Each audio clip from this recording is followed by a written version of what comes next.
నిన్ను నిలబెట్టబోతున్నాను. దేవుని స్తోత్రం చెప్పండి. హల్లెలూయా.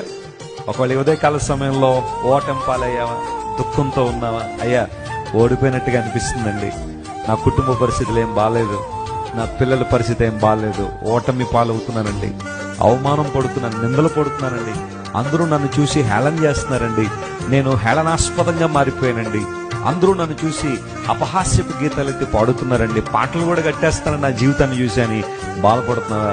నీ దేవుడు ఎలాంటాడో తెలుసా? ఆయన నిన్ను ప్రేమించేవాడు గనక, నిన్ను కరుణించేవాడు గనక, ఎక్కడైతే నువ్వు తలదించుకున్నావో అక్కడే నీ తల ఎత్తగల సామర్థ్యం కలిగిన వాడు. స్తోత్రం చెప్పండి. హల్లెలూయా. ఎక్కడైతే ఈ రోజు నువ్వు ఓడిపోయినట్టు కనబడుతున్నావో అక్కడే దేవుడు నీకు విజయాన్ని ఇవ్వడం ద్వారా నీ తల ఎత్తడం వలన తన నామాన్ని దేవుడు మహింపరుచుకుంటాడు, తన ఔన్నత్యాన్ని దేవుడు రుజువుపరుచుకుంటాడు. నువ్వేం బాధపడాల్సిన అవసరం లేదు. Keep looking an to God. దేవుని వైపు మాత్రమే చూడు, ఆయన పాదాల చెంత చేరు.